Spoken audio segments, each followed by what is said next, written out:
Good evening everyone and welcome along to live coverage of round 4 of the Inside Line Racing League season here on Xbox. It's ILR1 and it's Baku here in Azerbaijan and it is bouncing down with rain. A really tricky qualifying session for the drivers ahead. I'm Ginger Eddie and as always I'm joined by James in the commentary box. James, you didn't join us last week but it's good to have you back, isn't it?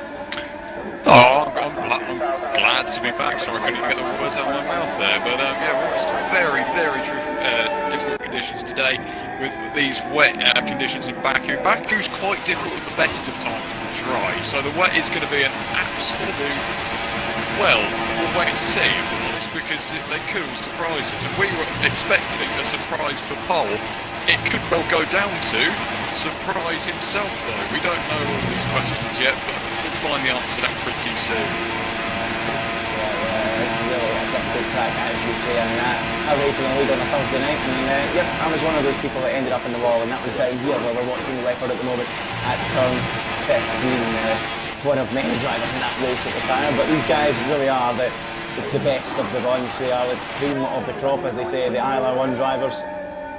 And I'm sure they'll fare a lot better than what I certainly did the other night. But LCR Leopard, let's have a look on Bogahan and intermediate conditions. The no sign of the wet tyre. A really dark day here in Baku as he comes down this long back straight about to start a flying lap. And to be honest, this really does open up strategy for the race. We've got the ultra soft tyre, the super soft tyre, and the soft tyre this weekend. And we've got Martin encountering some problems. I'm not sure where, but he's out of the session. And we've got Car Powerful and Veloci Surprise deep in the runoff down at turn 2. The two of them off the road down there. So these damp conditions playing havoc already, James. Yeah, absolutely. You want to be really cautious. I just saw Hayden go right around the outside of someone coming into the final corner. You really don't want a car parked on the apex going slowly there. You're going to have a massive incident. And this is the big thing in this qualifying session, is just nailing a lap, just getting a lap in yourself. And these guys will be putting loads of fuel in the car, just constantly going around, because this track at the best of times in the dry does require a lot of fuel. You can use a lot of fuel around here, and it's very difficult to save it. There's not a lot of slow sections around this mapping circuit, so they're going to have to do their best on the fuel in this session. Just going straight on at turn 2, joining now looking at a trio of cars that's gone off there already. That fading off there, Powerful and Surprise, all off the road there. But the first time the board is VSR Holland, or TR Apex as is better known to us in ILR. He's going to wise on that account tonight, but that is the first representative time on the board of 1:51.6. York's gone second on it. Oh, no, that's quickly changing. Reynolds is now going second quickest. These times are going to tumble rapidly over the course of this session. I would say most of the drivers will have done their practice, their work in dry conditions, as another car has gone deep at turn 2. That's VRT Verstappen. Tell you what, if the races ends up like this, we're going to have a lot of cars running off the track just about everywhere on the road. But yeah, it is a track that you really need to learn as the laps go on. Even in dry conditions, it's tricky, as you have mentioned, and it's easy to outbreak yourself. But try it in the wet, especially when many of these guys haven't done much practice in the gap, and they're seeing that already with several cars running wide. But the big story in the opening 5.5 minutes, or 4.5 minutes, I should say, is that TRL Martin is already on the sideline there. So not looking good for Martin, is it? Absolutely right, and that's the sort of thing that we were saying last season, was the luck that the man got. Throughout the season, he just didn't seem to get it when it mattered, and I mean, this season hasn't been a great start for Martin, although I think he's probably had tougher opposition, dare I say, at the start of this year, so it's not been easy for him. But the other thing I just want to point out is whether these conditions are going to improve. We don't know this, of course. These conditions could improve, hence why they've all gone out, maybe, actually, I'm going to contradict myself now, they could be getting worse if they've all gone out really early, but not waiting for the track to fully get up to temperature, get up to speed. There's not a lot of temperature to be found, of course, because it is the wet. So, yeah, it's going to be interesting to see over the next 10 minutes or so. Yeah, well, the rain does look quite heavy out there, doesn't it? It almost doesn't look as if it is going to dry up. It looks like this continuous rain. We are right on the water here in Baku, so will be the worst of the weather here. High windy conditions as well. It is called the Windy City, I believe, Baku, so it's horrendous conditions for the fans out on track watching, and the drivers out there as well. As Reynolds comes across the line and completes another lap in a very slow 1 minute 59 seconds, and it looks to me like that 151 by Apex was a decent effort there, doesn't it? Absolutely right, and actually surprised going through the final few corners now as well.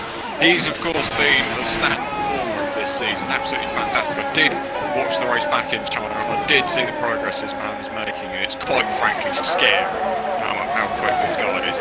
And he really is quick as well. Bahrain, he proved it. I mean, first round of the season he has. Simon goes into P3, and I think this guy's coming into the pits, and he is.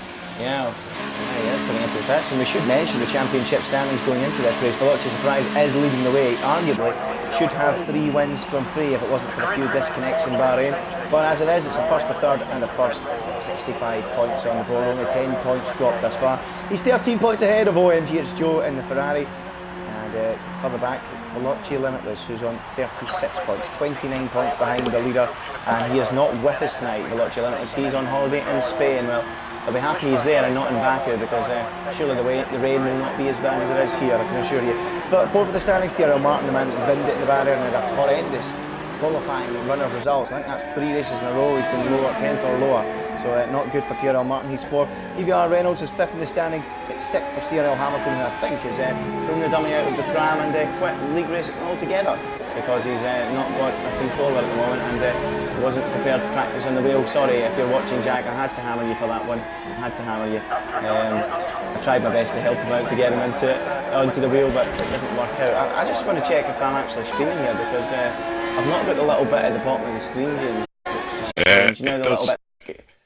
It does say that you are. That's good. That's good. It's up the top now. It's just moved back to the bottom. It wasn't showing up for me, but that's fine. Apologies, folks, but it is there. As we watch EVR Reynolds come across the line, or is he going to bail out into the pits? He probably will, and indeed he is. But 9 minutes to go in the session, and it's still Car Apex on top. And we could be looking at a potential surprise grid here, a really mixed up grid, aren't we?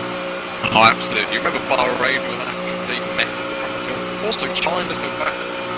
Guys just started the front, Hayden and Gorsh on I believe 2nd and 3rd on the grid there, and like going sideways as I was watching there. But yeah, it's just great to see actually, because I really think every qualifying we get this year would be really predictable, and as of yet, none of them have been. Absolutely none of them have been a predictable qualifying section. You really could name a man, really, who's stood amongst the pigeons, really, and gone and taken that extra step. And at the moment, it does look like, once again, we have a really, really weird grid, and that's great for the league, and it's great to see as well. It's just that competitiveness. And Baku, as we know, is a circuit where, as we've already seen, incidences can be problems. So, I mean, it's all good omens, really, for the Grand Prix ahead.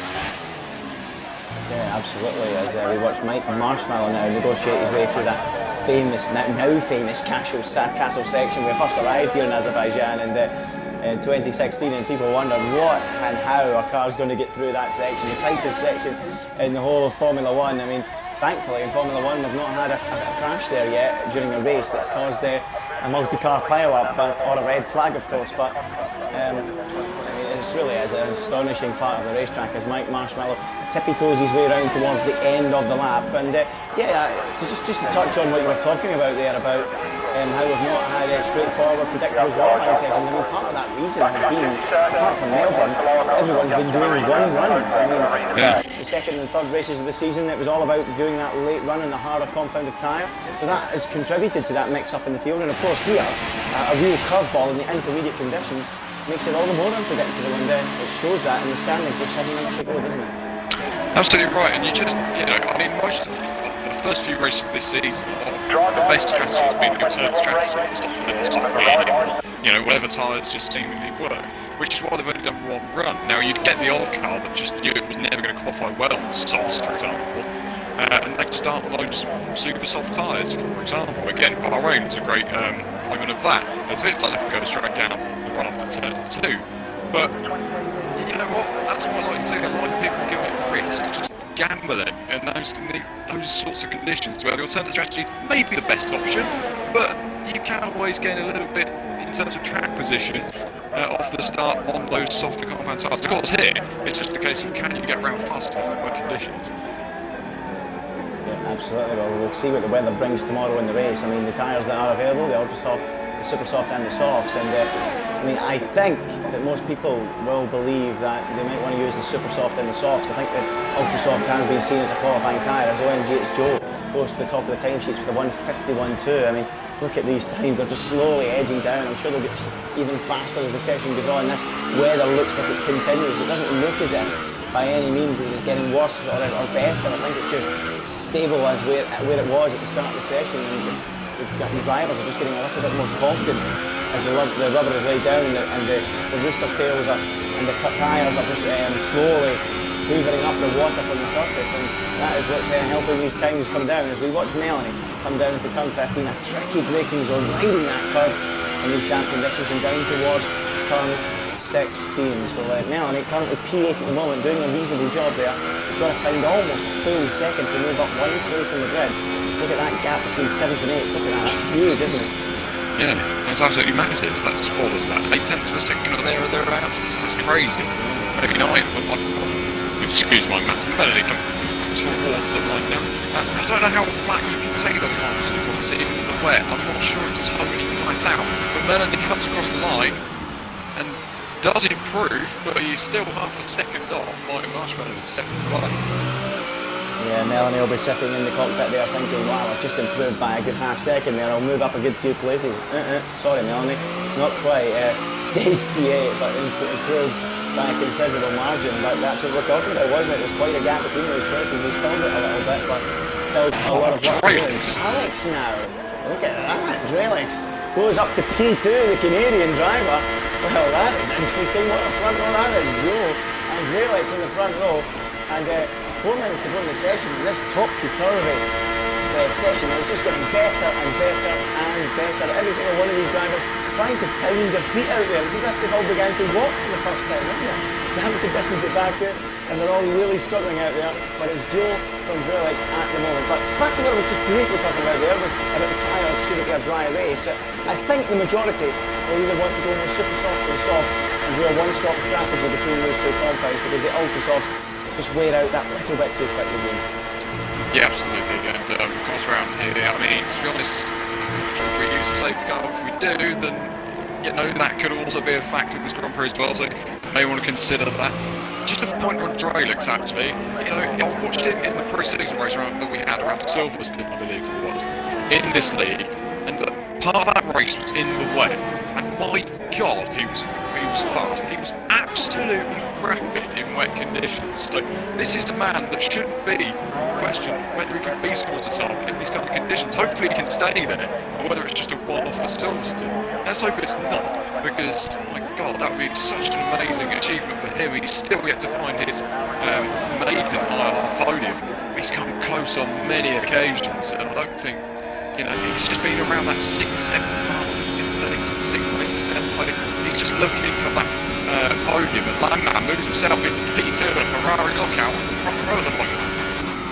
Yeah, but look at this, across the line comes Apex and smashes them to bits by a full 7/10 of a second. Wow, what a time by Apex. Is that Apex or is it Lewis Hamilton behind that car? That is an absolute belter of a lap time.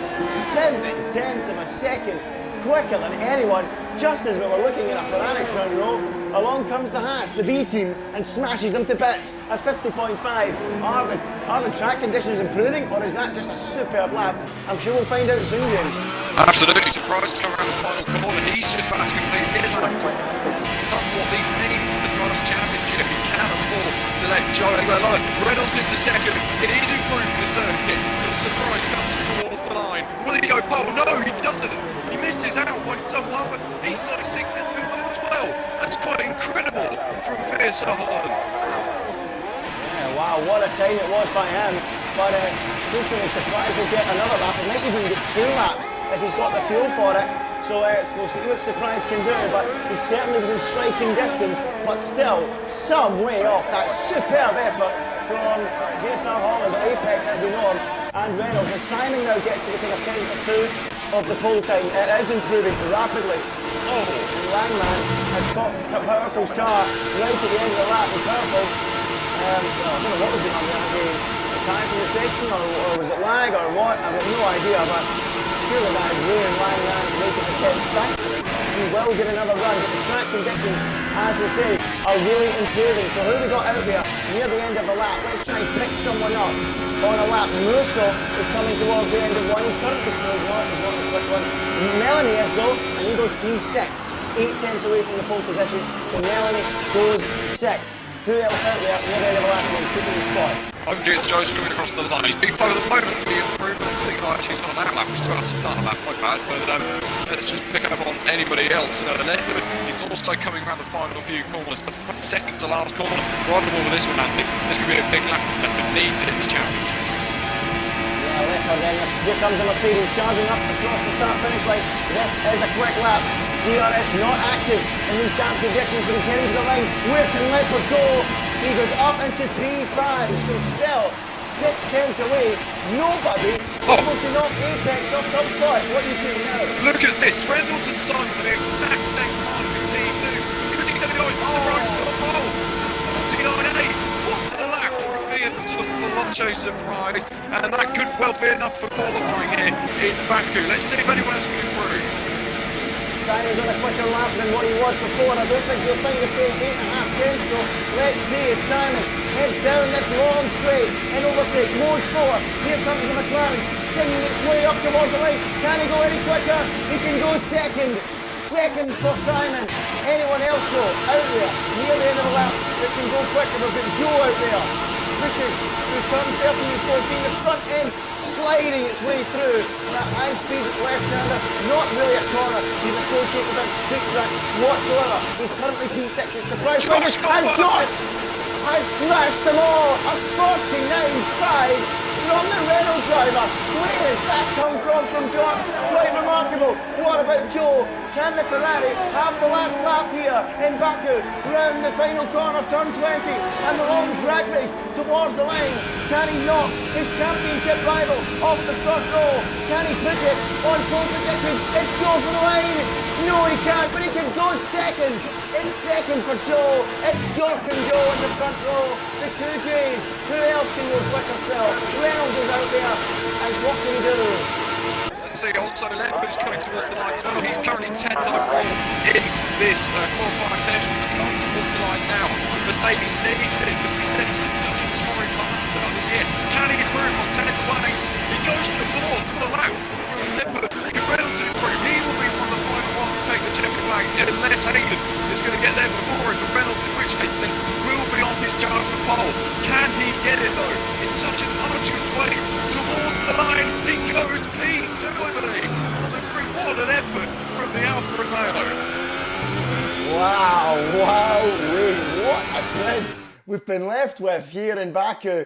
Quite astonishing. These damp conditions have thrown up a huge curveball, and it is incredibly Jork. I think it was Jork on the front row alongside Reynolds. What is going on? What is going on? What a session. James, if you could think of a word to describe it, what would you say? I would go with unpredictable and crazy. Mental. Absolutely mental. We said we wanted an unpredictable grid, and that's exactly what we got. I did not expect to see Jork and Reynolds on the front row. That was unheard of.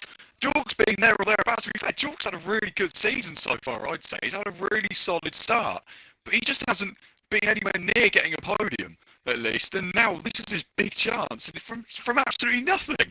What an amazing effort from Jork in the Renault, and even Reynolds in the Sauber as well. He's been the one to go on that alternate strategy, starting further back, and he's always made his way back through the field. And this could again be his big chance to get a podium here today. Well, Reynolds, 2 5th places in a DNF so far this season. Jork, a did not start, a 6th and a 7th, and they find themselves on the front row of the grid here in Baku. Well, James, I've got to say it. Well done, Baku. Well done, Baku. You've thrown up an incredible qualifying session, but unfortunately, at the moment, waiting on Car Powerful, who's currently his hamster's spinning at the moment, and we're not going anywhere, are we? I believe he's asked. Here we go. Here's the grid. Jork's on pole position then from Reynolds on the front row. Only 2 tenths between them. It's quite a big gap for ILR standards. Joe starts from third ahead of a lot of surprise. A big second row there between the 2 championship rivals. Leopard really does well in P5 alongside Simon in P6. Holland, or Apex as we know, could well have been on pole. He looked like it was going to stay there with a stellar effort that went half a second faster than those two Ferraris. He started a Langman on row 4, then Melanie Morso on row 5. There you see Drelix. Gorsh overkilled Hayden. Verstappen had struggled. Carl Palfer in 16th. Mark Marshmallow in 17th. And who would you believe? Tara Martin starts from the very back of the field. Yeah, a real chance gone begging there for Martin, especially with Joe in surprise not on the front row, 3rd and 4th. JD not here either, so not good for them. But look at this, it's totally different conditions for race day here in Baku. It's dried up, it's a sunny day, and a lot of neutrals watching will be a little bit disappointed with that one, I would have thought, because I mean, I wouldn't hold out much hope for the front two. I mean, who knows, they might be able to have the pace. That might not have been a one-off in qualifying, but it's hard to argue that the two behind should have a pace advantage in the dry, isn't it? Absolutely, but a lot of people was reading the chat earlier and they were just downgrading themselves. Like, oh, it's Baku, what are we going to do here? It's just not a very good circuit for me, and it's not a very good circuit for me. And ultimately, every driver in that chat was saying, oh, it's not a good circuit for me. Well, who is good at this circuit then? Because surely everyone's not that bad at it. I mean, we may sit here today with Jork and Reynolds potentially. They could be the silent and dark horses going into this Grand Prix, despite them starting on the front row of the grid. Yeah, I think you're right. I think you're absolutely right. I mean, that is a very good point to make. Every possibility it could be, because, yeah, as you say, surely somebody is good at the track, and maybe we've found that out over the course of that qualifying session. What an almighty front row that is. It's not something I would have expected at all. But yes, do not scratch your eyes, folks. You are really seeing this. It's Jork on the front row, with EVR Reynolds alongside him in 2nd. Joe is 3rd. Veloci Surprise is 4th. LCR Leopard is 5th. Simon 6th. Holland 7th. Langman 8th. Mellon 9th. And Morso is 10th. It's going to be a really exciting first few laps, that's for sure. And hopefully a really exciting race. Let's have a quick look at those tyre compounds then. And as I suspected, nobody has gone for a set of ultra softs. They simply force you into a two-stop strategy. It's not the ideal tyre to go for. And as you can see, the majority have gone for super soft, and the only ones that haven't, James, is Overkill, Hayden, Verstappen, and Mike Marshmallow further down the field. Absolutely, I think they're kind of betting on an instant tapping into the first corner, really, just so they can make up a bit of just ground off the start. Turn 1 is very, very short towards turn 1. You have literally no time. You have to nail the start to make any sort of positions into turn 1. It's turn 2 where it gets interesting, because you can go side by side down towards turn 2. There is run-up at turn 2 as well. We have seen in real life, of course, those two pesky Force Indians coming together, Raikkonen and Bottas coming together. So there is a potentially an instant waiting to happen. Those guys need to pick up the pieces from where they are, down from 13th to 16th on the grid. Everyone else is super, so that doesn't surprise me whatsoever. Jork and Reynolds know they need to keep the pace up with the guys that are fighting with, which is ultimately, I'd say, probably Jones and Prix. Yeah, absolutely. We'll see how it goes. I mean, Leopard as well. Leopard, Simon, I mean, those guys really do have the pace sometimes. Well, a lot of the times, particularly Simon in China, never got to show it in ILR. He certainly showed it in ILR a few days later, but Leopard and Simon, surely they feel this is an opportunity to race Joe and Surprise all afternoon long, especially with two cars that, in theory, going by the form book, slower in front of them. We'll see if that is the case, but what an effort from Jork and Reynolds to be on the front row of this grid. And as you mentioned earlier on, James, Reynolds, usually the man that does that alternate strategy from outside the top 10, and all of a sudden he's got a clear road in front of him and only Jork alongside him at the start. And it's going to be really exciting to see how this pans out. It will be difficult for him to make a move into turn 1, but this is the shortest run of any on the calendar from pole position to the first corner, and it's only 206 metres, shorter even than Monaco. So making that move into turn 1 for Reynolds might just be a little bit too tough, but he is on the inside. As the cars line up then, as we get ready for the start here in Baku, Reynolds on pole, Jork on pole, Reynolds alongside the two championship rivals of Joe and Surprise in behind, two quick drivers of Leopard and Simon in behind that. It's all set up for a thriller here in Baku as the lights come on and we are ready to go racing.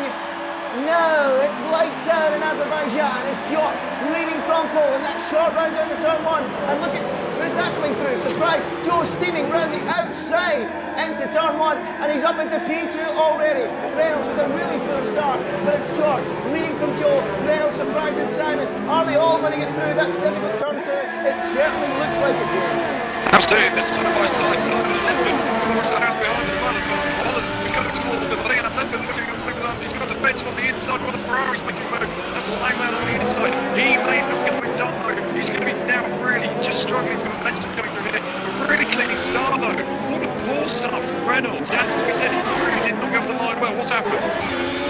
There's some sliding down the back of the field there. Someone got way out of shape. I don't think there's too much damage. Someone might have clattered into the back of someone as it all concertinaed up and damaged their ring. I'm trying to find out who it was. I'm not sure, but someone further down has certainly got damaged. But back at the front, a dream start for John. He's ahead of Joe. Reynolds down to third, a really poor start, and he's got surprise all over his face in the battle for P3 and 4. But Joe will be hoping that surprise is stuck there for a period of time. Hopefully Joe will try and chase John down and make a move early doors.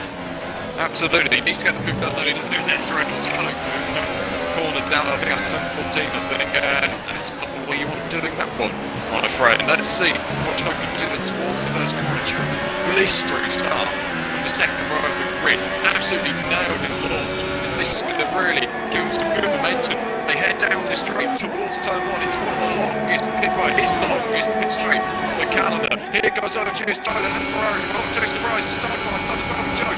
Going around the outside of the track in towards turn 1. Who's going to get this move done on the brakes? Can Joe get it all the way around the outside? Looks like he will just. He's been squeezed down the road towards turn 2, and it looks like George's just being a sitting duck in that Renault. Can he hold on? They're still side by side. Heading through turn 2 up towards turn 3 we go. Then they're still side by side. Nothing between them. You can get emphatically with a swing there, so close. Down towards turn 3 we go. George on the inside. It's going to give Joe no room. Exit there, Joe on the switchback though, he's still got a chance as Joe round the outside into turn 4 and can't get it done quite through there. He's going to get another shot though towards the end of the first sector, has to slide behind and Joe keeps the thing for now.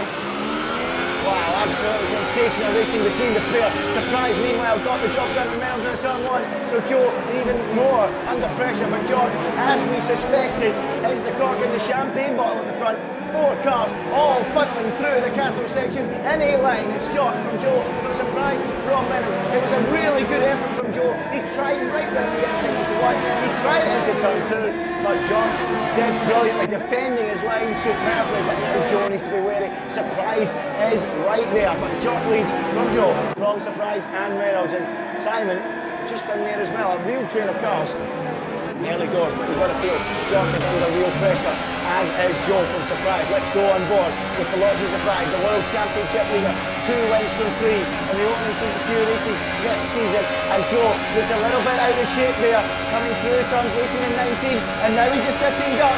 Surprise is in the toe. He's going to surely play alongside. Joe defends the inside. Surprise forced to go right round the outside of the Ferrari on the run down to turn 1.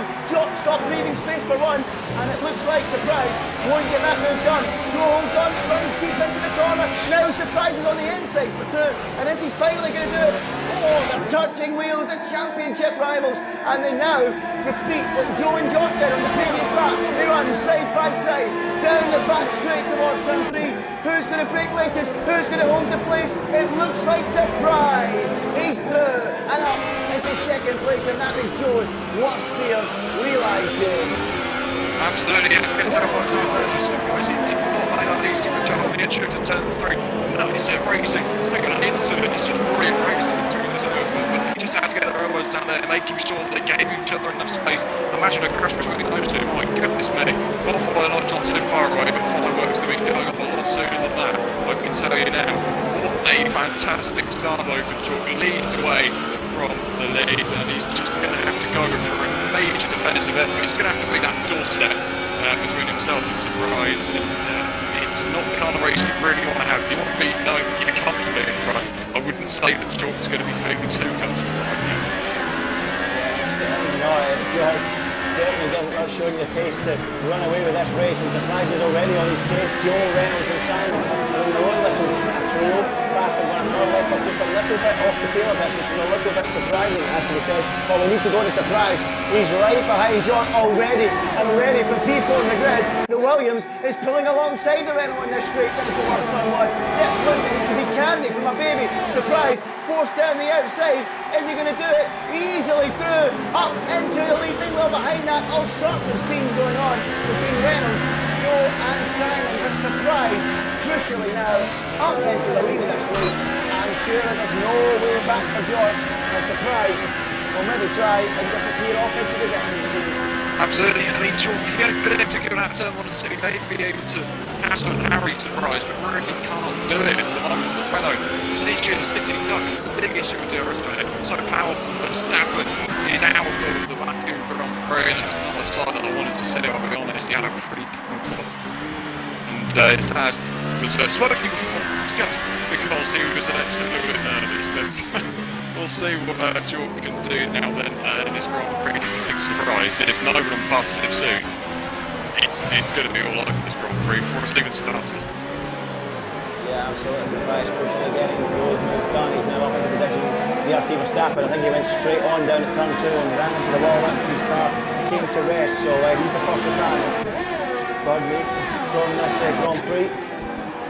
So lap 4 out of 26. And a surprise in control now from Jock in second, and then Reynolds and Joe, they really need to think about making some inroads on the back of Jock pretty soon. I'm surprised we'll be off in a flash. Yes, Simon, well, he showed some great pace, as I mentioned, in practice last weekend for China, then didn't get the chance to show it in the ILR race, and Simon now goes alongside Joe. Lyman's another return in this race. We're going to have a look at that in a minute if we can, but Simon looks like he's on the inside.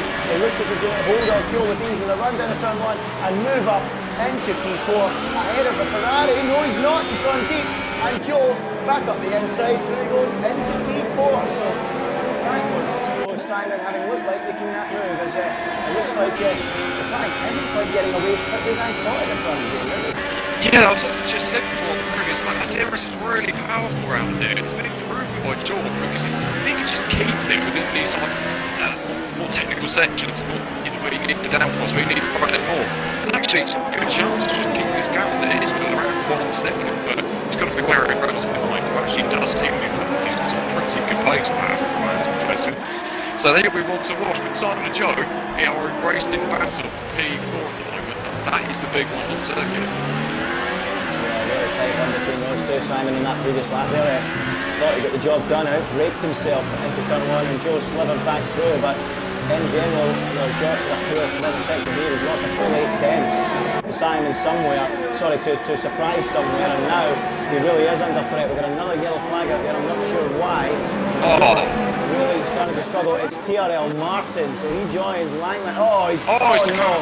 Castle touched. Yeah, and he blocked somebody's car. I think it was Hayden's car, but he already retired from the race. So Martin, another poor result for him. He's out of the Grand Prix. So and no score this weekend for Red Bull. Well, there goes Reynolds. Highlights from those guys. It's down the inside. He's on the outside of it. It's heads towards turn 1. Reynolds got away from Simon towards turn 1 as well. This is going to be really scrappy into the first corner. There goes Reynolds on the inside, and there goes Simon on the inside. And he's not sure like any other Johnson. 3 wide towards turn 2. Who's going to get this move done? It looks like Joe's just about got it done. I can't believe what I've just seen there. He was so far back to make that move. He couldn't even get it done, Simon. It's quite a poor race car to be fair to him. Let's see what we can do towards turn 3. He's not going to go for it through there, and he's been got down between him and Joe. You just saw that on the camera. The back end stepping out there as well. Not great at all from VSR Simon, just struggling through a few corners, and now George a huge pressure from Leopard and Holland behind. Yeah, I think he's lost the front wing actually, was John, but he's lost a lot of it anyway, and he's now just trickling back to the pits. Leopard goes through, and now Holland will surely ease past on the inside. He does, so not good at all for John. Locked up, out at the back of, was it Simon he crouched at the back of? Yeah, he hit back to Simon, yeah. And in the end, Simon lucky not to go bouncing into the barrier, so a disaster there for George. His pole position, his dreams of replicating it with a win have gone up in smoke within 6 laps of 26, and which is a real shame for him. But yeah, he joins, well, he doesn't join Martin Langman with Verstappen on the sidelines, but I don't think he's far away from it if he continues out there with that front run damage. But back up to that battle for P2 as Surprise continues to waltz away out front. In 6 laps he's built a 3-second lead whilst overtaking cars as well. Incredible. So now Reynolds and Joe go side by side, and Joe should be able to out-drag the Alfa Romeo server down towards turn 1. He's on the outside. Is he going to do it, Joe? Is he through? Oh, that's so close. Wow, that was incredibly close, but he's done it. Reynolds coming back though into turn 2. I didn't expect this. The close on the apex. Reynolds lets the side of him. The back end goes out of shape. And now Simon is surely going to have that run. Simon pulls alongside. And is he going to get that move done? He's going to be boxed in on the outside and he won't be able to do it. So somehow Reynolds clings on. Simon boxed in. And he stays in P4. A frustrating afternoon so far for Simon. He stays P4. Leopard now, P5, hunting him down with VSR Holland in P6. Absolutely. I'm just thinking, if he did get boxed in, I just saw that McLaren, his front wheel was just moving left all the time to my center. He's like, I want to get there. Oh, that's what Gavin wanted me in. I'm just going to get it there because, well, it's quite obvious what would have happened. If he'd have moved any further left, we would have had an absolute plane crash. So I'm grateful that he didn't do that. But Reynolds defending like crazy now. I see he has a good pace. Maybe that's coming back to haunt me a little bit now because maybe haunt him at least, and he's just going to be having to defend from Simon, who's really drops back through the middle sector. But you think of what's Leopard and Holland behind, who are also well within a scrap and well within the fighting chance of a podium. Yep, just seen Overkill go off the road down at turn 3, I think. Lost out to Hagen, I think, on that lap somewhere. So Overkill back on his merry way, not been a good afternoon so far for Reynolds. But look at Simon now up behind Reynolds, and he's sure they're going to make that move. Here he comes. Reynolds covers the inside, but Simon's going to come steaming past, and this should be an easy move for Simon on the brakes in the turn 1. He's already ahead, but Reynolds coming back, and they're rubbing wheels side by side in the run down the turn 2. Reynolds really wants to fight everyone today, and unfortunately he can fight that one no more. And now drops to P4, both front row starters slowly sliding back down the field after your impressive performances in the wet, and how much change they would have wished for that condition. Yeah, Leopard's rounding outside of Reynolds into turn 3. He's got it done. What move that is! Vintage from Leopard moves himself into P4. He's not quite got it done though. Reynolds is on the outside. He's going to have to keep it on in there and the inside into Leopard, and does so. That curve has changed drastically over the 3 years we've been at the back end. It's now more of a just goes with the corner, and here goes Reynolds again then. Oh, sure, he's going to get it done around the outside there. No space on the exit. He's going to give it a go, isn't he? He can't quite get it done. Leopard into the cancel section. Should and does on P4 for now. That was absolutely awesome racing, wasn't it? What a move from Leopard round the outside. I can't believe even Reynolds had the cheek to try coming back round the outside through turn 7, but he did it anyway and was very unlucky not to do it. Fair racing from Leopard getting in this pace, which some people would say is not something you usually associate with Leopard, but yeah, great racing there between them. And Leopard now up into P4, but all this is allowed VSR Holland, and it has to get onto the tail, and it has to. P6 and P7 running a solid race so far, and Reynolds is just going backwards and backwards and backwards, and now Holland is the next one to attack Reynolds, and he's surely going to make this move as well. He's going to go to the inside. Reynolds will try and squeeze up towards the pit wall, I'm sure. Reynolds will get that toe from Leopard to defend, so he might not be able to do it here, Holland, and he can't. So stays in P6, but Leopard in front has gone a little bit deep into 1, and Reynolds might fancy a lunge up the inside into 2. No, he can't. P5, and it's Andrew well. Leopard P4, Reynolds P5, and VSR Holland P6. I wonder how far away they are from a change to the soft compound tyre. In fact, Melanie has just made that change. She's in the pits now and gone onto a set of soft compound tyres. So that's the first of those runners to make a scheduled stop from super soft to soft straight. Absolutely, and quite a big call as well, being one of the first coming to the pits. Also, it's Melanie, and as I've said many times, Melanie always been a driver who set his car up to have good tyre wear. I never really liked it. He always had to have really good traction coming off corners. That's the way he runs his setups, and I do applaud him for that, because he's a very, very clean driver. That's a very smooth driver, is Melanie. So, surprising that he would be one of the first to come to the pits. It's very weird that he would be struggling with tyre wear. Let's see what Holland can do, though. He's all over the back of Reynolds, and he's really hassling this out for a moment at the moment. Down from P5, and we know those that used to be the two Toro Rossos in Holland. They're very, very pesky, aren't they? They always seem to get their nose into bother. And let's just see what Holland can do. When he go for a move on the inside end, I would think better of it. Let's see then. He wants to turn do, and surely it would be done with it. Yeah, you would think so, but on the previous lap, Reynolds managed to pick up that toe from a long way back on Leopard. Will be able to do it this time? I don't think so. I think your assumption is going to be correct. There's surely no way that Reynolds can defend this one, and Holland is slowly pulling alongside. Here comes the Haas, and through he goes, and surely Reynolds will not be able to hold that round the outside. Indeed he cannot, and Holland up now into P4 as Simon and Mossel call for the pits. Do you know what I do like is how Reynolds is fighting for every position. He really does not want to look. He's really going for it. It's quite clear, unfortunately, this pace of running just quite there. He's going to go for a movement on down towards turn 3. He thinks better onwards again. But yeah, I just love how aggressive he is. He's not giving up. Absolutely love that in a race. Any race that is just the fighters. The ones that are just like, you do get drones these days that just tend to like wave on cars past. And it's just don't agree with it. Let's get the all on the inside. Reynolds is going to check the back of Holland as they head towards the end of the first sector there. But yeah, just a good drive from ILR Reynolds in P6. Let's take that into the inside. That was a Hulkenberg from 2017, didn't it? There, that was a close shave for Reynolds. But yeah, I totally agree with you. I do enjoy watching cars fight and battle right to the bitter end, even if it does affect the racing. That's what we like to see, isn't it? That is real racing, and rather than waiting people crash because it's affecting the race, it gives us viewers and commentators something to shout about, something to get us excited about. It keeps us in a job, really, doesn't it? So yeah, great to see Reynolds fighting tooth and nail for every single position, and yeah, now dropping back to P5. But actually suddenly arrived at a lull in this race. Everyone out there on the track separated by a few seconds, and I say that we've got yellow flags, and why is that? That's because Hayden has gone off at turn 5 and rejoined harmlessly, I think, back onto the track with me. It's not in a good race. Yeah, surprise Leopard and Holland and Reynolds all coming to the pits this lap.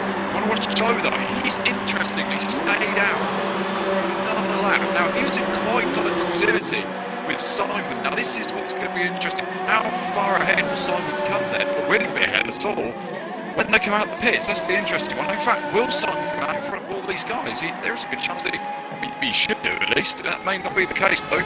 Ends towards turn 1. Can Simon get a move done? Where are they? They're all up the road. They've all jumped him. Simon's been mugged off to the pits. Unbelievable. How the hell's that? He's lost out a hatful of time. And Morsel's actually attacking Reynolds in the run down towards turn 3. He couldn't quite do it, but wow, I don't know what's happened there, but he's miles off the tail of him. Has he maybe damaged the wing on his pit stop? Did he maybe? I'm not sure, but well off the tail of him. But there's Holland meanwhile, who's just slowly elevating his way up through the field. He's now only 4 tenths behind LCR Leopard, and slowly making himself a contender for the big points finish here this afternoon, isn't he? What a drive this is so far. Absolutely, it's only got fighting maybe 3, 4 that are fighting for podium now. Well, actually, maybe 5. You know what? Let's go with it. Simon as well. They all want the podium. That's quite clear. Everyone wants a podium because they all want a specialist at the end. But that's not the key reason. They get the big points if they finish at the top for it. And honestly, just looking at it, it's just these guys have always been there or thereabouts to get a podium. This is finally a big chance because Limitless, Langman as well. You're looking at perhaps Jordan losing out a few positions. Tiro Martin, yeah, you know, they're all big guys. They're all the ones that they'll be fighting with and won't be getting that podium. But Leopard doing a fine job with P3. Joe to the pits this lap. A big lap then. And where we come out. Hold on, this is Holland down the attack on Leopard. He's going round the outside. These Haas cars have got great race pace. Nearly round the outside of Leopard. He might still do it on the outside going through turn 1. And as they reach for turn 2, they see Joe's car out in front. So Joe rejoins in P2. But Leopard and Holland fighting like crazy here for P3 in the Grand Prix. And look at the Haas car going alongside Leopard. Is he going to make this move stick? That's a horrible camera angle, sorry folks. He's right down the outside. He's going to be inside now for turn 4. And believe it or not, the Haas is up into P3. Wow, what a race so far from Apex. But look at Leopard coming back into turn 5. Will not go there. And Apex, or Holland, now up into sensational P3 here in Baku. Wow. What a fantastic move from VSR. I believe this may be his first ever race for the VSR team. What a statement that is! What a move from Verstappen Holland, moving himself into P3. That's really put dent into the bottom.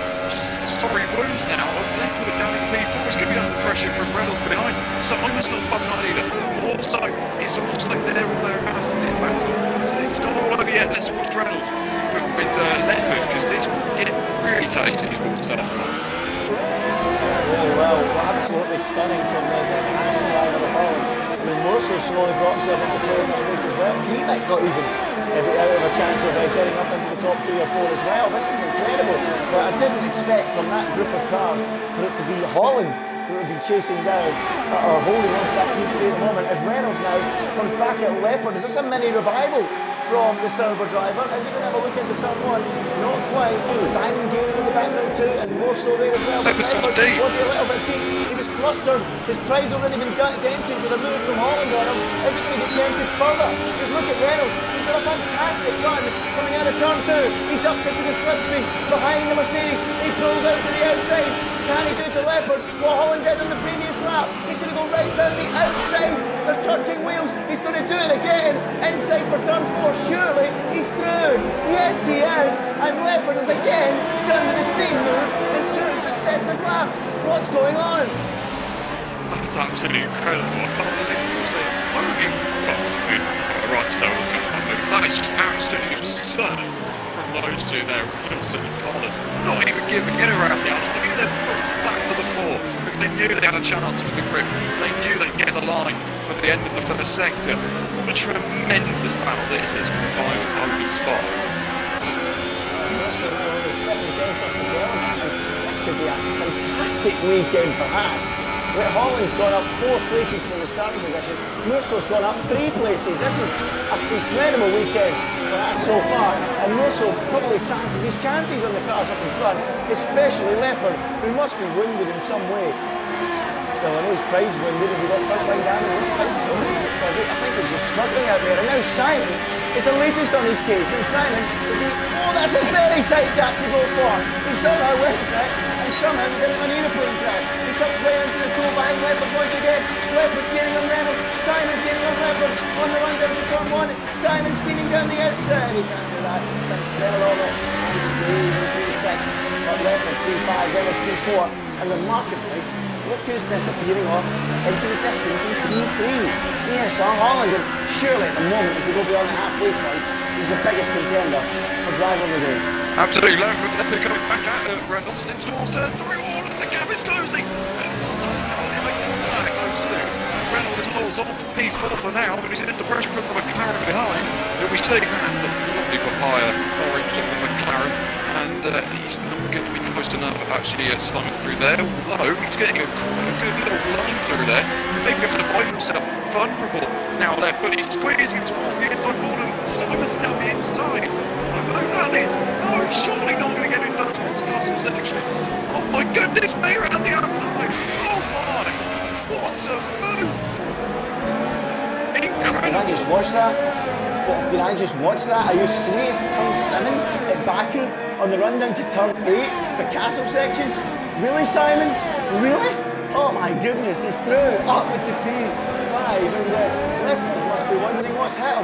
Overtaken into turn 7, not an overtaking place, overtaken round the outside twice in 2 laps. At turn 3, what is going on with Leopard? The Leopard is clearly wounded, he's limping, and more so now, is going to be the next man at that game. I cannot believe that move into turn 7, James. It was stunning, wasn't it? I think I was shocked. I thought I was just so on the pitch, just sounded like a 12-year-old child all of a sudden. I don't know what the hell happened there. I was just so shocked by it all. It's towards turn 1 now also. He's going to get the move down on Leopard as well.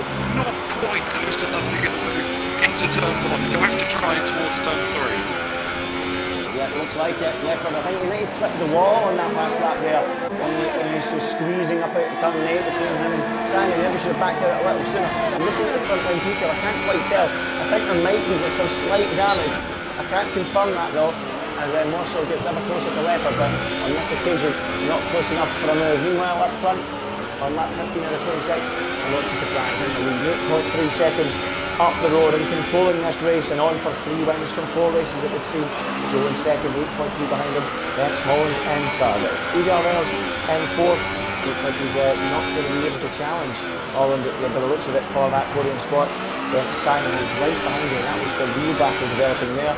Leopard and Morsel, they're in a great battle as well for P6 and 7, and then further back, Melanie and Gralix. We have a second between them in the scrap for 8 and 9 for barely the chance to watch any of the action outside the top 10 because there's been so much going on ahead of that. But for a brief moment, we might as well pick up Melanie and Gralix and see how they get on. I mean, pretty soon we'll be going back to you guys ahead, but Gralix and Melanie, P8, P9, good little scrap there, James, isn't it? Yeah, absolutely. Like I said, these two drivers are, I think, massive. I think given the chance, these two really will be up there. And I just know, I have just a good feeling about them. They just seemingly are really, really quick guys. They can be really, really quick guys. No Melanie's goal. What's going on? It's Simon alongside of them. Alongside he's talking about Simon Reynolds. Sorry, they've seen him at the shot. And here we go. Then Simon round the outside. Just trying to get to the done. Reynolds comes back down the inside. Oh, goodness me. He's gone for it. And he's been squeezed to the whole Simon. What a move that is for Reynolds once again. Oh, my God. Reynolds just doesn't want to give anything up, does he? He doesn't want to give anything up this afternoon. I look for all the world he was overtaken, but no, Reynolds doesn't give up at all. Simon's going to try again. Look at the overspeed. Oh! Simon's a huge off. Huge off. Front wing gone or severely damaged, and into the back of him goes Leopard. He gets damaged as well, and that was just an absolute mess. Simon and Leopard racing pretty much in tatters, and Russell's going to come through the event and move up now. In fact, has he got damage too? I think he does. Yeah, they all got damage. They're all going to have to come in. And that was just an absolute mess. What was Simon doing there? Why was he trying to switch back there? Oh, I did. It was scary to see, actually. I was not expecting hard starting ways on a straight. That is not what you see in any form of racing. It leaves the ground back in to somehow none of them are out of this Grand Prix. That's quite incredible how they've kept that all together. Goodness me. I didn't catch what happened there, Andy. What exactly did you go for the switchback? Just lost some traction on the end? How did he lose the back end? That's what I'm confused about. I didn't quite catch it. He was up behind, who was he up behind? He was up behind Reynolds. Reynolds parked out in the middle of the road. Simon had an enormous overspeed. He must have been in mode 4 or 5 and Reynolds was battery saving. I'm not sure. But then he caught him so quickly, tried to move back to the inside, but by the time he tried to switch back, he would hit the back of Reynolds. But he lost the rear end and then just had a sorry crash into the barrier. He lost the rear end, swapped ends into the wall, and then landed on the apex of turn 3. And the unfortunate Leopard and Morsel came along and had their own accident with the lady crashing Simon. And the three of them, this is really damaged, and now Simon and Leopard have come in. Interestingly though, Morsel has tried to limp on. I mean, I'll see how that works for him. He's got to do 9 laps limping on like that. If he beats Simon and Leopard, he'll prove that was the best thing to do, but I'm not so sure, James. I think it's very easy to find yourself in a barrier at the best of times, let alone front wing damage.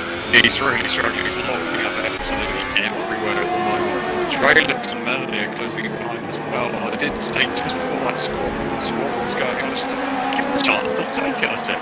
And look, they're in that position where they're actually been given the chance and they're going to take it, definitely. More so, he's sitting down, let's be honest, this middle section could be a mess for him. He's limping around now the castle section. He's just going to be losing so much time to the Alpha Romeo. Melanie on the Starbucks side, I should always call it Starbucks, call it Alpha Romeo for the purpose of it. It looked like it would be a really good box of a it still could be Holland, but looking like Sauber are going to really make up pieces here with a 4th and 5th potential. What great effort from Sauber today. Yeah, I wonder if Russell, Melanie and Gralix go in now. It's way wide, and now Gralix is right in his case. Surely don't go up the inside, he's thankfully thinks better of it, and he's actually lost a lot of momentum there by backing out, and that might give Melanie the run he needs to get away on this occasion, but Gralix is coming back. Look at the closing speed here. Incredible, really? Wow, that was easy. Oh, that's because Melanie's coming in. I think Melanie has also got front wing damage. That might explain why he went wide, and that's exactly the case. He's coming in for a brand new front wing. So Melanie now joins Simon and Leopard as one of the casualties. Not from that particular incident, somewhere else on the racetrack, and he comes in for a brand new front wing, brand new set of super soft tyres, and he will run to the end. So Gralix now up into P6 and has a real chance of catching and overtaking Morsel for P5. That would be an incredible result for the Toro Rosso driver, wouldn't it? As we got a yellow flag in sector 1. Yeah, it's Jork who's gone deep into turn 2 there, sorry, turn 3. It's not a place you want to be going deep. And Simon and Leopard also 8th and 9th. So yeah, where's the trailer? So, what a tremendous drive this is so far. Absolutely brilliant. Hasn't got a foot wrong. He seemingly does this a lot. You know, like I said, I've got a lot of respect for the guy. He really does need, you know, that podium maybe just to prove himself. But you know what? Solid performances. And that's exactly what we want to see. It's twice his time though, because he knows he should be miles quicker than more so that half front wing. If also holds on to this, that's just incredible. He has no right to hold on to the P5 off the wing like that. That's absolutely incredible for him. Yeah, well, I suppose he might be holding up Alex pretty soon.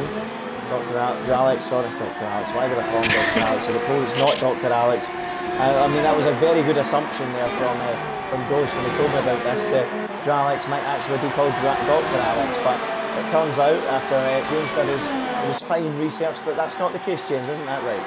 Absolutely, I was just going through the end, so I was just bored, just waiting for work, and I thought, you know what, I'm going to find this out because I don't want to get it wrong every week. And Dralex is the other question we've got to ask ourselves, but you know, let's we don't know. Basically, you know, he's a very solid Canadian driver who knows what he's doing, and that's all we can ask from him. And hopefully, I keep saying, I just want to get a chance. I just want to see him on the podium because it's so great for him as well, because he's just been there or thereabouts. I'd never heard of him before he joined ILR, and really, it's just a stellar. It's a great opportunity for him in this league to battle with the best, and prove himself with the best, and that's exactly what he's doing. So kudos going back to Dralex to P6 now. Yeah, absolutely. Well, form book is in his favour, if you remember. There has been a Canadian driver on the podium here before in Lance Stroll. Well, the Canadian Dralex or Dralex or whatever, Dr. Alex, whatever you want to call it, will he be able to find a way himself onto the podium and join his Canadian compatriot Lance Stroll? I think it might be a tough order this afternoon here in Baku, but I'm sure he'll battle all the way to the bitter end, and as you already mentioned, James, if any opportunities present themselves, he will take it. He's going a solid afternoon, a solid race on the streets of Baku, and it's showing at the moment, currently P6. And at the moment, I've got to give a big shout out to Mercer, because Alex really isn't catching him, and it's quite incredible that that's the case. I mean, what a drive from Mercer with the damage front line that can change at any moment. The going flat out through that 18 and 19 and 20 with the damaged front line is pretty scary stuff, isn't it? Oh yeah, absolutely, and I think that he's back up a lot of time. I mean, if the game's just that realistic, he's making time up because he's got less front wing. We know that front wing you have naturally faster in a straight line you're going to be because you've got less downforce. Simple. But you've got to maybe question here, why the hell? Oh, of course, he's out the Grand Prix. But Dralex, I can't believe he's not catching more in the middle sector. That's seemingly where he should be making up this time. He just isn't. Somehow, whilst he's holding on, those tyres must be screaming out. You just notice, like, it's so early for corners because he doesn't have a lock-up because of the lack of downforce he has on that front end. Yeah, well, I'm teasing us at all, and he really did a fine job. I think he's proving here to Simon and to Leopard that coming into the pits was not the right decision, and we kind of didn't slaughter him, but we said it might have been the wrong decision by him or so, but I mean, hats off to him. It really does look like, and fingers crossed that he might end up in the barrier with his tyres about 50 metres down the road coming into this Grand Prix. I don't know, but certainly at the moment doing a fine job and proving us wrong, and he's got to be one of the contenders for driver of the day. But for me at the moment, it's a slam dunk VSR Holland driver of the day for the way he was making those moves, making that progress through the pack, and now on for an unlikely podium with what it seemed at the start of the race. He's my driver of the day at the moment. Where would you go with that, James? I think I'd have to agree with you. I can't really. I mean, other than Reynolds, just because of the pure fight that he's put in this whole Grand Prix. But really, Holland was just, this was not on the cards. We did not expect Holland to finish on the podium. And to be honest, maybe he is lucky in the sense that Martin wasn't here, that Langman wasn't following at the front, that mine wasn't following at the front either, that Limitless wasn't here. But, you know, like we've just said, this is a race where these guys who are fighting in midfield, and there is I'd say a sizable gap between the guys in the top 5, from the top 5 downwards. I think there is a slight golfing class, but really, you know, with results like this, these are the guys that aren't picking up the pieces, just as Sergio Perez this year did.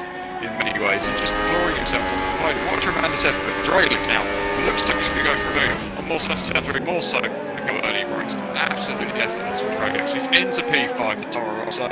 And finally, he's got the move done on more so 4th, 5th in this Grand Prix. And maybe this is where also just begins to lose that bit of momentum, bit of grip. He's now going to lose, well, he's 7 seconds ahead of Jork in P7. Let's just see if we can hold on for the next 5 laps of this Grand Prix.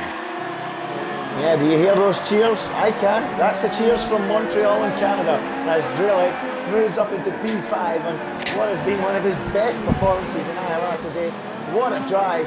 P5, calm, consistent, clever, calm and methodical. That is the best way to describe this one, Drillex. Keeping his head, now up into a superb 5th place, 10 World Championship points seemingly in the bag. And, well, I don't think Musso wanted to fight it. It was probably the clever thing to do because he's got quicker guys behind him in John, Simon and Leopard. And Simon is now right on the tail of John, isn't he? Right behind him, and surely we'll be thinking about making a move on this lap, James.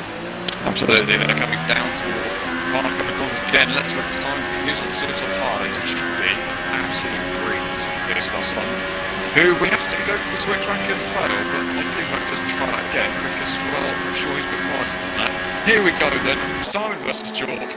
It's a move for 7th place, and surely Simon's going to have it done, but let's not play our cards too close to our chest just yet. Jork thinks better of it to go for a Reynolds move into turn 1, but, you know, there you go, Simon into P7. I'm sorry that it wasn't as dramatic as what it could have been, but sheer golf and the quality of the tyre is proven there between Simon and Jork for 7th on the road. And a good effort as well from these two trying to battle their way back through, but they've both had very eventful races indeed. Also Simon, but Jork's had his fair share of getting competition, let's not forget, and that will be down in folklore, let's be honest. That is it's just unbelievable competition. If there's one thing you can take away from this Grand Prix, it's getting pole, and what an effort that was. Yeah, superb effort from Jork. Might not get any points, but it's down in the record books as a Jork 94. Pole position moving back. It was a great lap in qualifying yesterday in those damp conditions. But Simon, all of a sudden, by the way, we thought Musso had made the right call. Simon's been charging back like a steam train in the last few laps and is now only 3 seconds away from Musso, less than that, 2.5 seconds. It's going down 10s and 10s and 10s by corner here at the moment. And Simon will probably have Musso before the finish as well.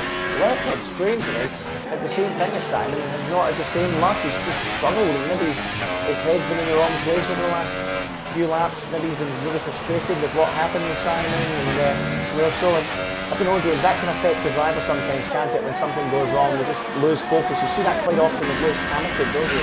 When there's a bad weekend, and is that what's happening here with Leopard? I think it's exactly that. He's really struggling. I don't know what it is to start with. This could have been a fantastic result. It could have been a podium, but it's just not going its way so far this season. What's going on here? So Stephen going off the road and tossing into the barrier down at turn 7. Surprise, just got back in front, just got in front of him there as he rejoined. That could have been a nasty one for the race leader, but he did get through. But something else I've just noticed here. Joe's only 5.4 behind Surprise now. How is that gap managed to come down? Surprise got wing damage. Is that maybe what it is? No, it's not. Maybe Surprise is just taking it easy, but Joe's cut that gap down 5.4 seconds from over 8 seconds, so I'm not sure what's going on there, James. Could you maybe have a look at penalties for me as well? Yeah, I was just about to check.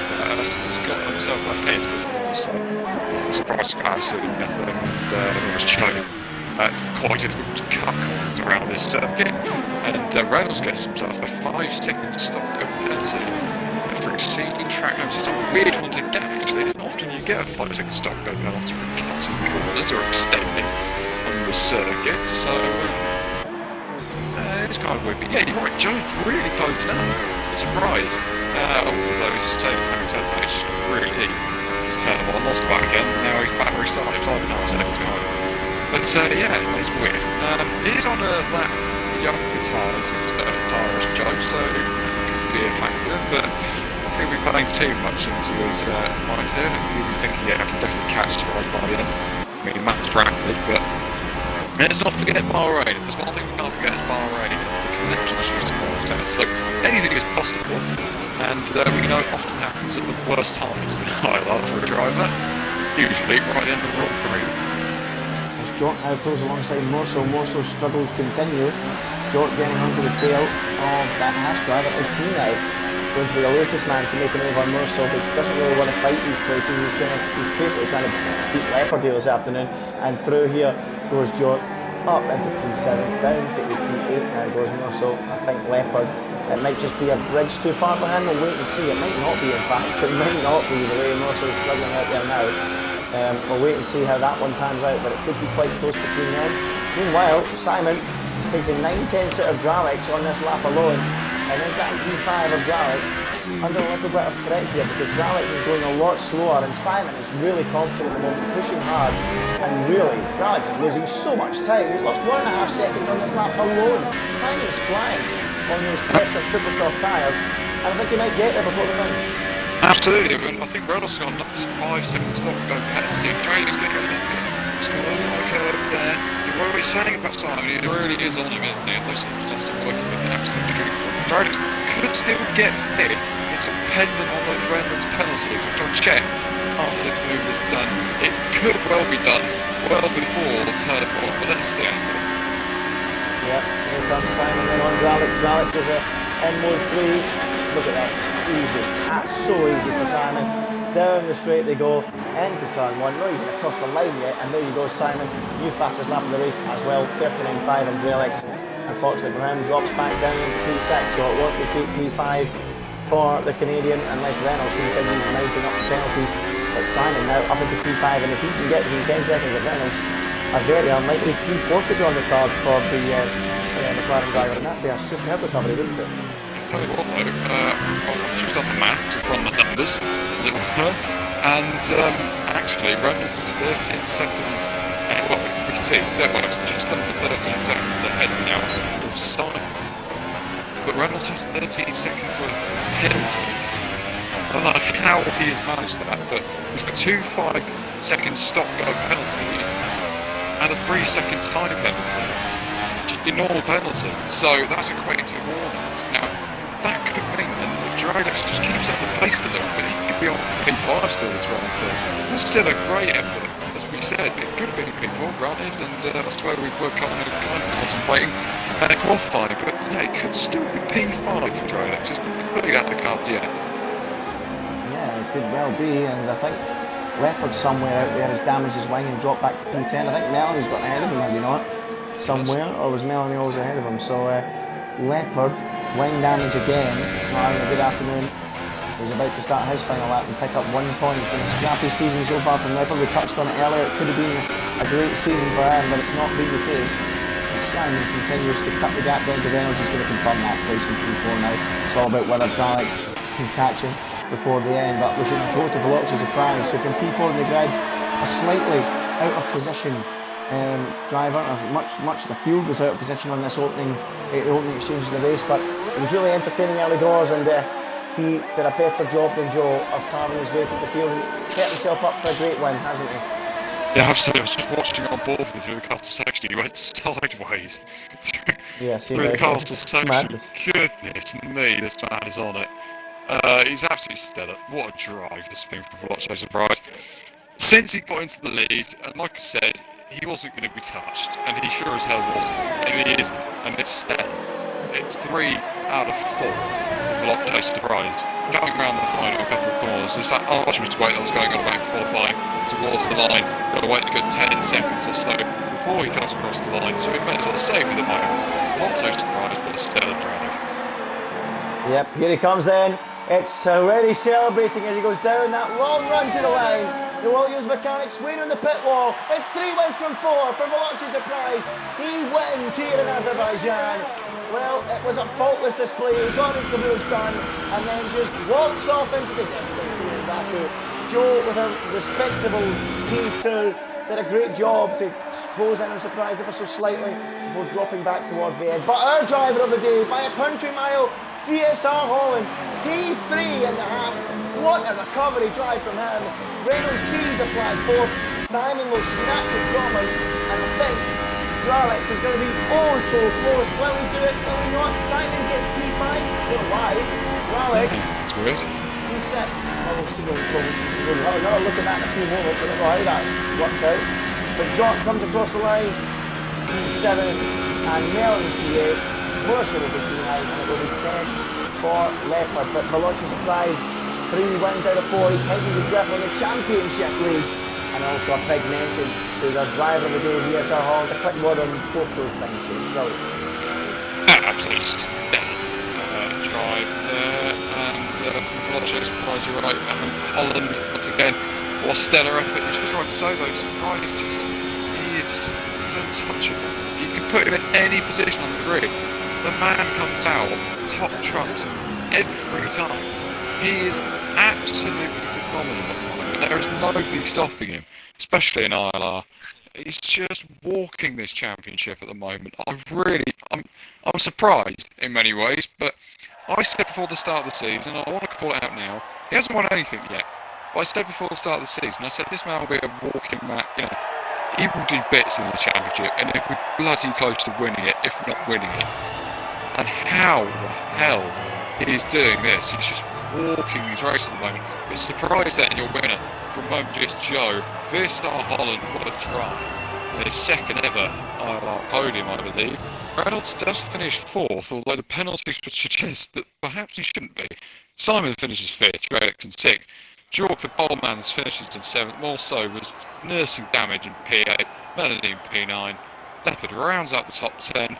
Overkills is 11th. Hayden's 12th. Mike Marshmallow is 13th, and I believe the first of the non-finishers, Gorsh Crab, pulled out in the office for Force India, never really got going for them. Tiro Martin had a shocker in P15, never got going either. Langman 16th, and once again, I believe, binned it at the final couple of corners.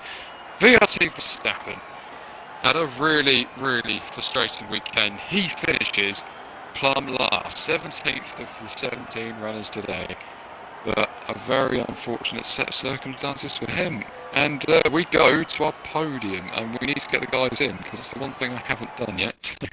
Bear with me, folks, we'll get them in. Yeah, okay, well, just James gets the guys in. James will be doing the interviews this weekend. We'll have James on the interviews. Oh, so there you go, James on interviews this weekend, so he gets to chat to the drivers. But yeah, I really enjoyed that race, a thriller. Particularly in the early exchanges, maybe not living up to the heights of some of the races we've witnessed over the course of ILR, and particularly on Xbox. But yeah, just picking up on what you said about Veloci surprise, really is looking like the man to beat, a class above. Really should have 4 wins from 4, not 3 wins from 4. He has been in dominant fashion. You could argue it made it a little bit easier this afternoon with neither Red Bull, well, one of them not showing up and the other one not really showing up either. Well, he was here, but he wasn't really doing much in terms of a performance, was Tyrrell Martin. A real struggling afternoon for him.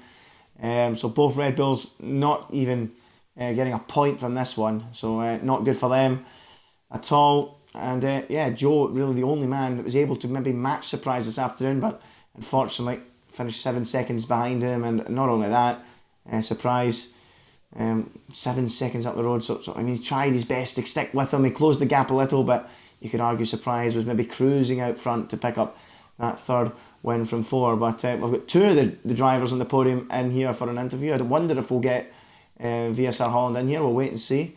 I'll give you a chance to get him in, James, before we start the interviews, since you're doing them this weekend. So I mean, obviously it's a new account, so we can appreciate you might not have him added. Yeah, so I'm absolutely spamming him with invites at the moment. Let's just hope that he joins, because we do need a word with him. I'm spamming it. I'm going to apologise to him afterwards, because I hate spamming people. But whilst waiting for him, and if he join, then let's go to the top 3, and you're in the coveted hands of myself for once.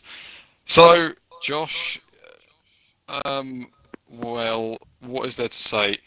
What a fantastic drive. Absolutely dominated that Grand Prix today. And when you got that move done on Jork, or Reynolds, I can't remember which, I think it was Jork, you were pretty much untouchable. Would you go along with that, or did you feel like you were constantly in a fight with Joe, just seeing that gap ever change between you two? What was the feeling like out front today?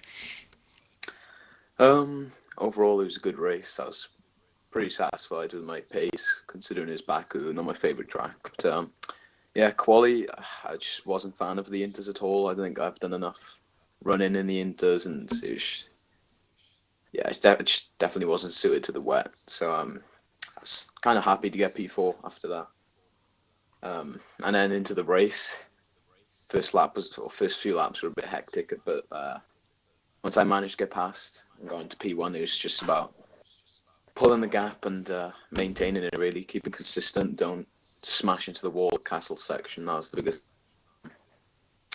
Yeah, I think it's just trying to stay concentrated, and I think I managed to do that all race apart from one moment. I don't know if you caught it, turn one. I was coming up to Mike Marshmallow's ghost car, and I just completely outbroke myself into turn one.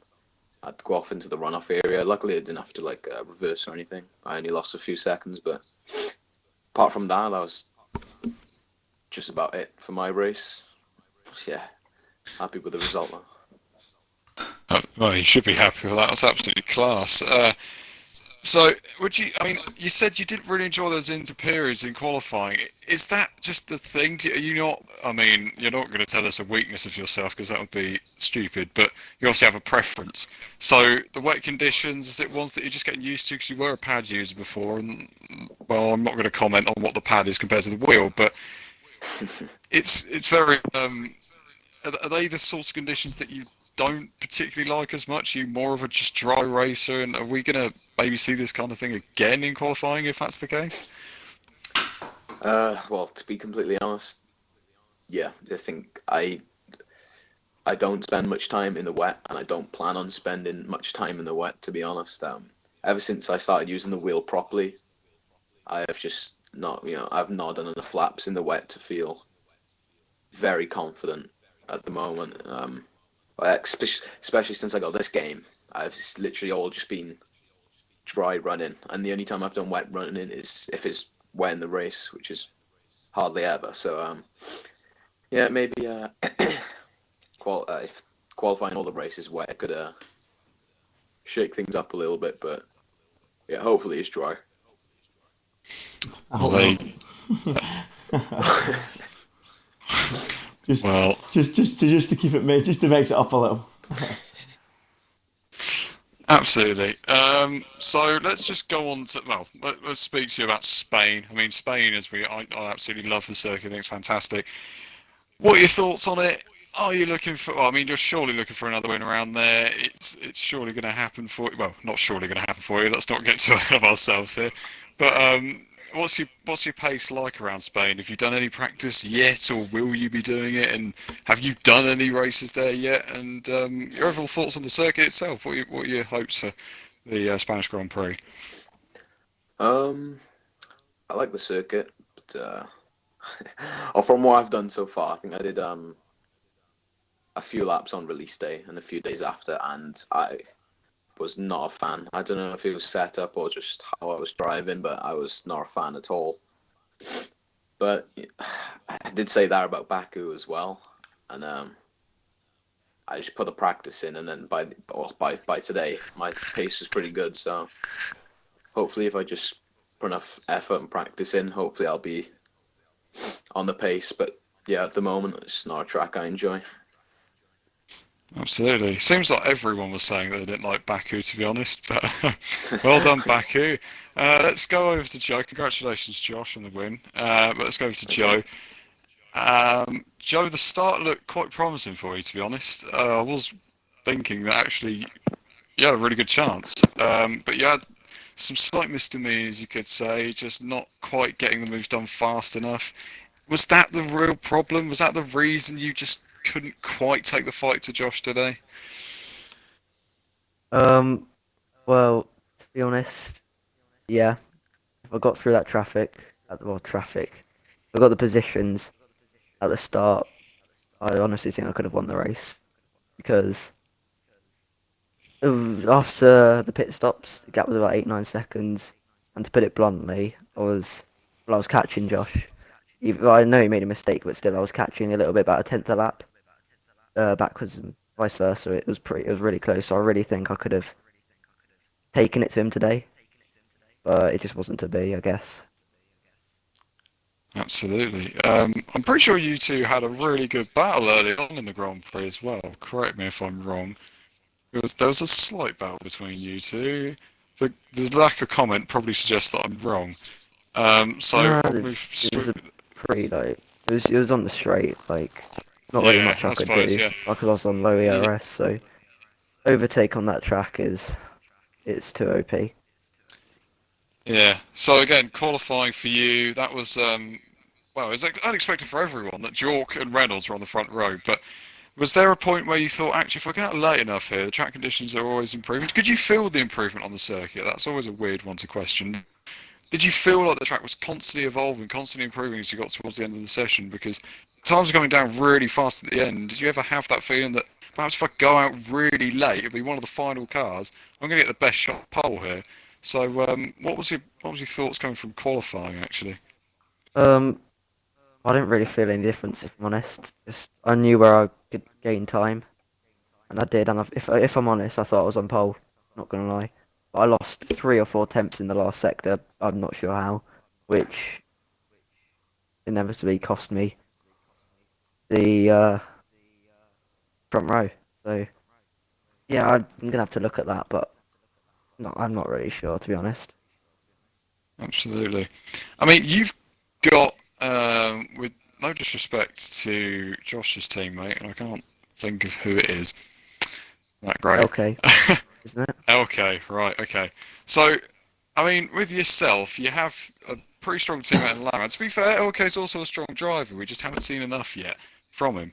Do you think that in terms of a championship fight, if you could potentially take one, that is what's going to help you in this championship fight? Maybe I don't want to call Langman a wingman here, right? But let's assume that you know, are you going to be playing to the strengths of like as a team between you and Langman, or are you going to be more solely focused on yourself and hope that you can just go for it yourself? Will you be calling on his help at any point this season? It's quite a controversial question, I know, but we must get the controversy out of the way quite quickly. So, is our teammate something that you've always seemed to use into your favour, as it were, and in order to try and take a title fight?